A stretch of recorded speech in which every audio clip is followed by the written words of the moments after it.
Hey guys, welcome to today's video. So today is a Q&A day, and a few weeks ago I asked you guys on my community tab, if you have any skincare questions, leave them below and I will answer them all in a video. And I like creating these Q&A videos from time to time because a lot of you have very similar questions.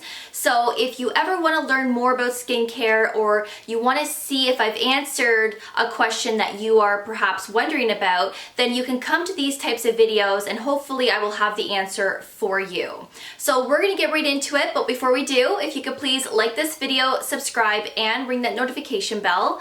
By doing so, you will always be notified whenever I upload a new video, and I do upload videos every single week. Alright, so let's get right into it. So I do have my laptop here and I am going to read the questions directly from my community tab.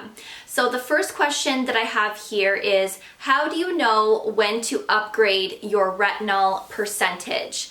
Now, this really depends on the individual, and it really just depends on how sensitive your skin is to a retinol or a retinoid product, and are you still experiencing irritation and dryness from the current product that you are using.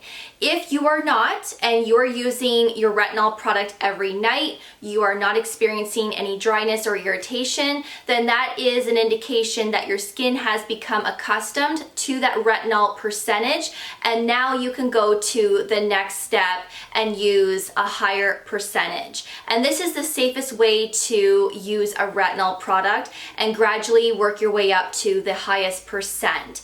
If you have never used a retinol product before and you purchase the highest percent and you start using it every night, I am telling you right now, you will most likely experience dryness, irritations, and sensitivities. Not everybody will experience that, but majority of people will. And I still do experience dryness and irritation from time to time, and that is normal when you're using a retinol or a retinoid product. So again, if you're using a retinol product and you are not experiencing any irritation or dryness and you can use it every night, now you can up it to the next strength. I do have another retinol question here, and the question is, what do you recommend?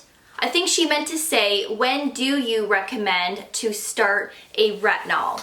This is a personal preference, and again, it really just depends on the individual. There are a lot of people that will start using a retinol product really early on in life, in their teenage years, and usually their doctor or dermatologist will prescribe a prescription tretinoin because this is great to treat acne and to help clear up the skin. So a lot of teenagers will already be on a retin-A product for acne purposes.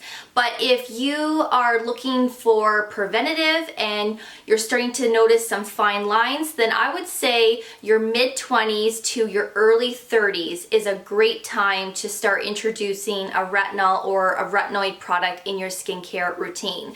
There really isn't an actual age when you should start a retinol product. It just depends on when you want to start and if you want to start using this type of product. So you can start from your teenage years all the way up to your 90s if you want to, but I think mid-20s to early 30s is a great time to start for anti-aging purposes. The next question is how to incorporate copper peptides in a skincare routine.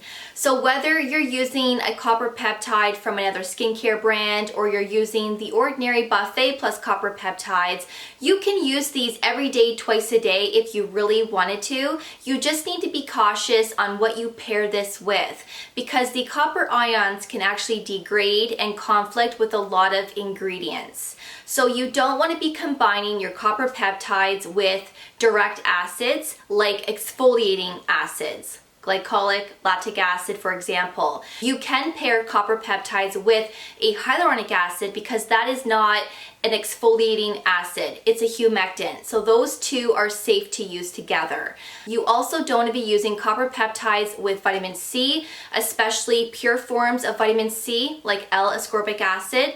And you also don't want to be combining copper peptides with strong antioxidants like a resveratrol plus ferulic acid, the pycnogenol from The Ordinary, or even the EUK 134 0.1% from The Ordinary. So you can pair copper peptides with anything else, just don't combine it with those 3 types of ingredients. And if you use a vitamin C in the morning, then use your copper peptides at night.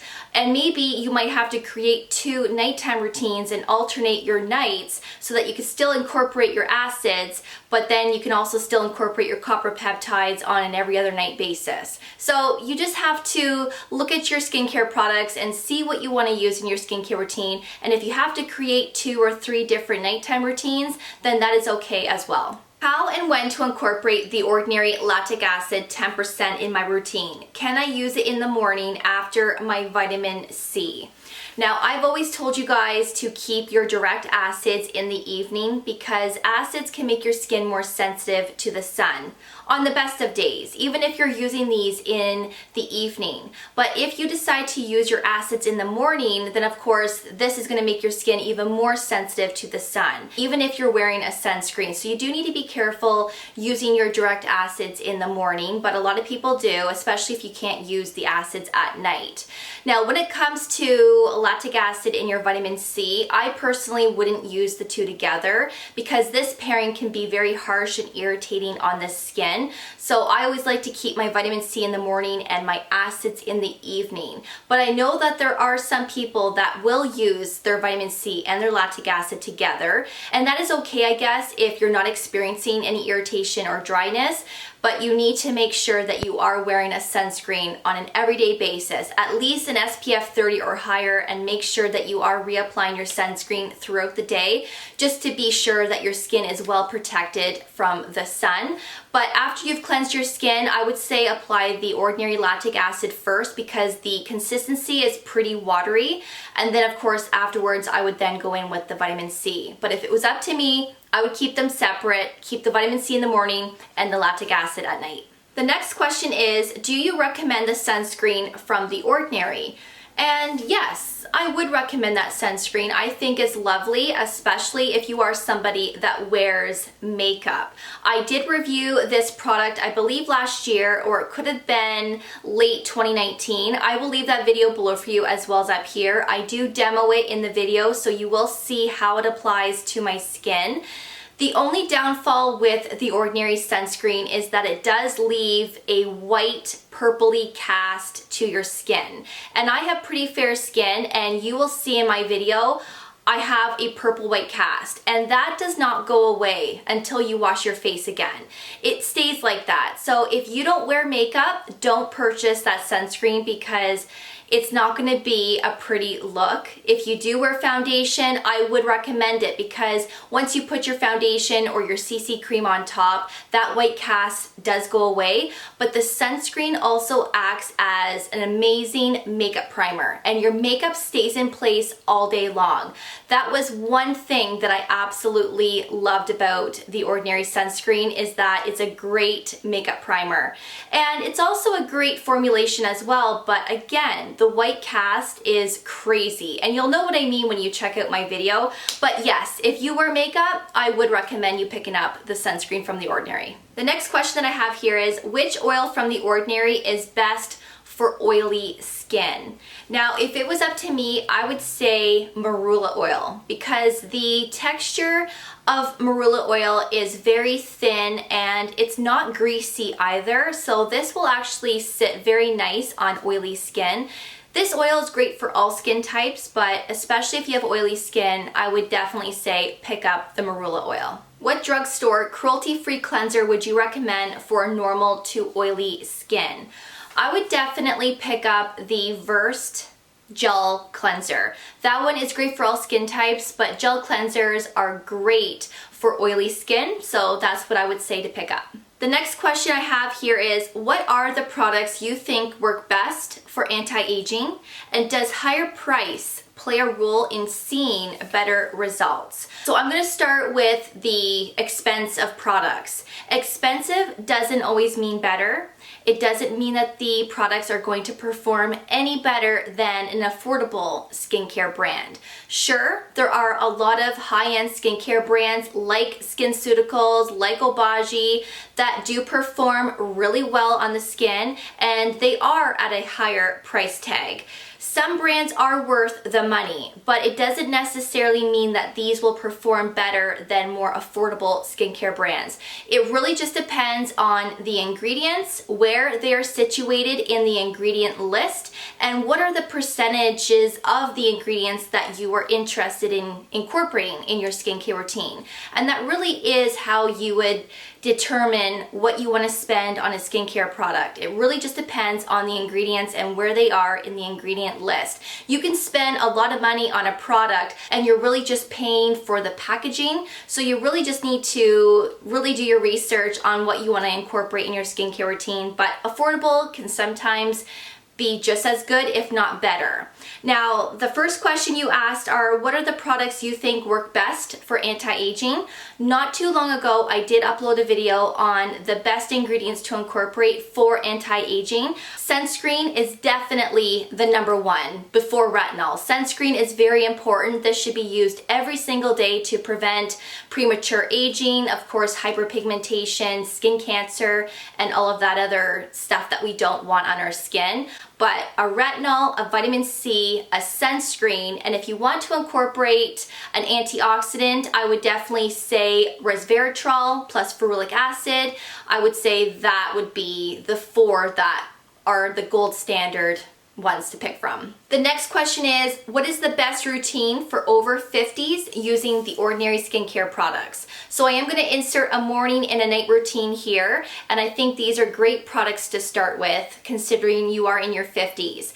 These two routines are great from your mid-20s and up, so this isn't necessarily for 50s only, but a vitamin C is definitely a must. The resveratrol plus ferulic acid is great to pair with your vitamin C, great for anti-aging, and then of course a moisturizer and a sunscreen. And for your evening, I would definitely say the amino acids plus B5, which is a hydrator. It will keep your skin nice and hydrated. I would then go in with the Buffet or the Matrixyl. These are peptides, great for anti-aging. And then of course go in with the retinol or a retinoid afterwards, and then a moisturizer. And I think this is a great routine to start with, and if you want to switch it up down the road, then of course you can do so. The next question is, how would you recommend adding some hydration to the skin later in the day when the skin feels dried out, especially now in the winter time? I can relate. That's with SPF applied in the morning. A hydrating mist maybe, or apply some more toner. Okay, so a hydrating mist, definitely. Now, there is one that I want to pick up, and I'm going to look it up right now. And I thought about purchasing this for the same exact reason, because here in Ontario, the weather is so dry. It's dry in the house. I actually have a humidifier, which has really helped significantly with my skin and just feeling good. The humidifier really does wonders. But throughout the day when you're out and about, I thought about picking up the Biossance Squalene Plus Hyaluronic Toning Mist. So not only can you spritz this on your face before serums, before your moisturizer, you can also spray this on top of your moisturizer and your sunscreen. And if you have a full face of makeup, you can actually spray this on top of your makeup throughout the day when needed. And I think this sounds lovely, and I thought about picking this up. This does retail at $42 Canadian, so it's not too bad of a price. I don't think that you would need to apply much at all. And of course, there is squalene in here, which is going to be a great hydrator. You have the hyaluronic acid, and this actually might be a lovely product to look into. But of course, there are so many other hydrating mists out there, and if you have one in mind, then go for that one. But I think the mist would be the best option for us to reapply throughout the day, even on top of makeup. So I am going to answer one more question, and two questions here are very similar. They mean the same thing, but the words were just a little bit different. But the question is, what would you suggest for fine lines and wrinkles under the eye? Now, not too long ago, I did upload a video on the 3 eye serums that are my holy grails that I love to use for anti-aging to help with fine lines and wrinkles and to give an overall brightness underneath the eye as well. I will leave that video below for you as well as up here. But the two that I really would recommend, and and you don't need to go and purchase both, one or the other is sufficient enough, is the Dr. Dennis Gross Ferulic Plus Retinol Triple Correction Eye Serum. I'm actually getting really low on this. This is my second bottle and I will be repurchasing another one. I really do see amazing results with this. My under eyes definitely look a lot brighter, and this really does help to treat the fine lines around the eye. If you have crepiness, this will also help to smooth that out and to give you a smoother look around the eye area, and I just think this is a wonderful eye serum. The other one that I would recommend is from Niod, and this is the Fractionated Eye Contour Concentrate. There is a lot of different peptides in this product, and this is also another one that is great for anti-aging.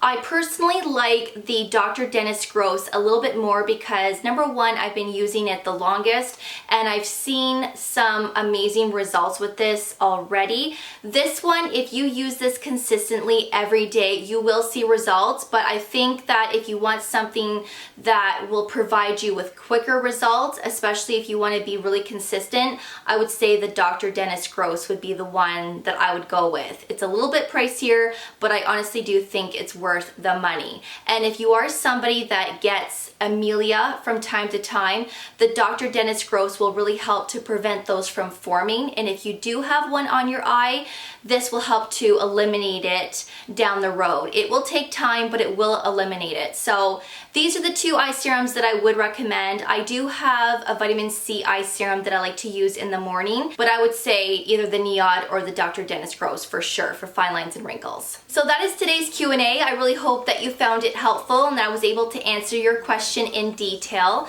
I will do more videos like this in the near future, so stay tuned, but make sure that you keep an eye on my community tab on my YouTube channel because I will let you know on there when I plan on filming another video like this. I will tell you when to submit your skincare questions, and from time to time I will also share other things on there that I may not always mention in my videos. So you can find me over in the community tab as well. But thank you so much for watching. I really do appreciate it, and of course I will see you all in my next video. So take care and I will see you guys then. Bye guys.